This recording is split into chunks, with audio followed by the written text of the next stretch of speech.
found it really interesting when we were first talking about it, that when you were talking about rattan and teak, and I'm like, it has to be ethical. There's something about this range that I wanted to make sure that we were working with the right people that were going to not just make good quality, but we were doing the right thing by their factories. Yeah, teak is definitely one wood you've got to be careful with, because like oak, it's grown all over the world, but teak is only grown in certain places, and you've got to source it ethically. And it's a wood that grows in the wild, so there's a bit of a grey line between what's sourced wild and what's sourced from the factory. So we've made sure on this it's absolutely FSC, so everything is verified. It's grown in government-approved organisations, but it is beautiful to use teak. And I think you can't be put off just by having the fact that it can be sourced illegally, but if you can get it right, it is absolutely beautiful. I just feel like the quality of this is sensational, and you know, it's funny, you know, straight away I was thinking, you know, I do want that 70s inspiration in the fact that we've got the rattan but with the glass on the top.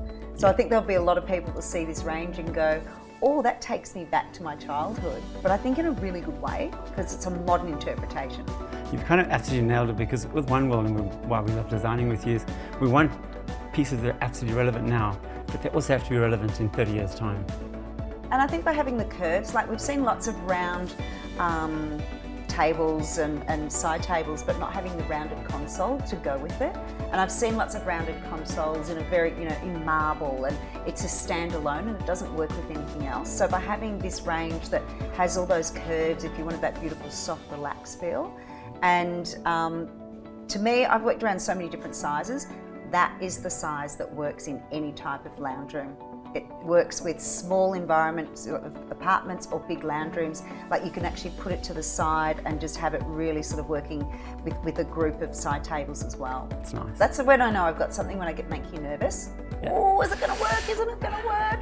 That's how we work with designers, because you kind of push. I wouldn't have thought of that as a classic, but like once you round it off and the length's got to be right, but when it is, that's like a little bit mid-century but still coastal, and you can mix and match. And the thing is, we've got in this range, we've got the square, the rectangle, and then we've got the oval and the round. And I think it's really important for people to think that they can play with that. If they wanted to have the square and the rectangle in their coffee table and their side tables, they can still have the oval console in their entry or the buffet area somewhere else. So you can still mix and match them. I wouldn't do a square and a round here, but still you can still put the curves somewhere else just to soften a different area. And I think in minimalist environments that works really well too. So if you've got a sleek house and you don't want too much clutter, that works really well. But then if you also want to dress it up and put little accessories, you can make it really rich and warm.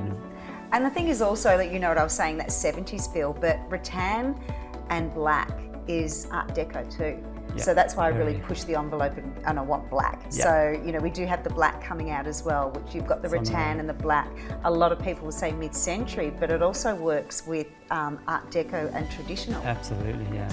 It's quite an interesting story with this rattan. I don't know if people realise this is a French wicker, which is the way it's done. Yeah. And this process has been passed down from generations to generations in Indonesia. We work in a factory which is owned by a family, which has been in the generation after generation. And this technique is actually really, really difficult. It actually gets woven on a big sheet, and then they bring it into the factory, and then they put it around here. So when you get cheaper rattans, they bring it in long strings, and then they weave it. This is actually woven in a separate village, and it comes to the main factory, and it's all cut, and then they lay it and form it. And then it also depends on the color. So, you know, we wanted the contrast on the teak and the rattan. So if you want that sort of color, you actually have to take the skin off the rattan. So, because then you've got to color it and it doesn't stick if you don't take the skin off.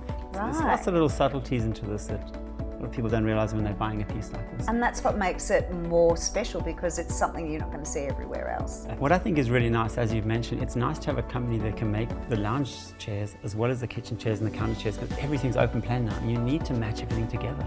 You can't just have this rattan doesn't match that rattan and all needs to tie together. So I think we've nailed it with this range.